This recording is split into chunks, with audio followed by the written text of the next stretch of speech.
Because that sounds really heady and frothy and optimistic considering what the mood is right now. Hashtag BTV space 8525. Of course, the white line is the rupee. And what we're seeing, though, is the outflow of foreign investors just getting money out of there because inflation is a problem. There's no sign that the RBI is going to cut anytime soon. And so people are feeling a little wary about the India story right now. But you see differently. Why? Yeah, so what we have done here is that, Angie, is that we have just, in India, if you go and pick up any newspaper, you meet any corporate right now, the buzzword is digitization. When I meet a bank, they always talk about their digital strategy. So what we did about 4 or 5 months back was that we as a team, global research team, came together and said, okay, rather than focusing on the mechanics of the digitization process, let's take a holistic view, take a step back and see how it will change the productivity or efficiency of the economy and the markets. And our view is that cyclically there will be pressures because you are implementing some pretty big, bold reforms. I mean, GST is a very big reform. But from a structural perspective, this changes the dynamics of the way the country operates. And our conclusions in this report, as you mentioned in the introduction, are quite profound. So we are saying that in the next 10 years, India will be the third largest economy in the world with a GDP of $6 trillion.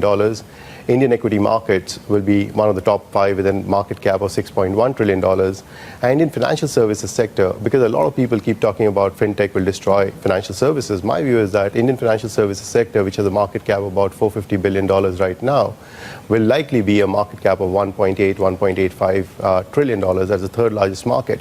So yeah, near term, there is pressure, clearly, I mean, because things are changing and people will take time to adapt themselves to the changes. But if somebody can take a 3, 5, 10-year view, this is an absolutely, as we say here, it's a multi-trillion-dollar opportunity. And that drives, and I'm just at the bottom of our screens, there you go, that's 100,000, that's one of the targets that you have. Is that a base case? For the market, yeah, for the base case, by 2027. Yeah. Bull case is 130,000? Yes. What are the implications on multiples of the market? No, actually, this is, if you look at it, so what we are saying here is that 100,000 is 12% CAGR. Right. So it's compounding story. So right. The nominal, yeah, exactly, over 10 years. So our nominal GDP growth, again, helped by, to an extent, by digitization. So our economics team thinks that the digitization will help uplift GDP growth by about 50 to 75 basis points annually. So nominal GDP growth, we are saying, will grow at around 11%. What's also happening is that the credit in the system will grow. And our view is the way digitization will help the economy is that banks will be able to lend to the sectors which have been starved of credit, like MSME. Historically, if an MSME guy came to me as a bank and said, okay, I want 100,000 rupees, I was like, who are you? I don't have any data on your business or cash flows. Now, there will be a massive amount of data trail which will be left behind, whether it's through digital payments or through GST network, et cetera, which the banks can use to lend. So credit growth will pick up, and that's why I think earnings to GDP or corporate profits to GDP will pick up.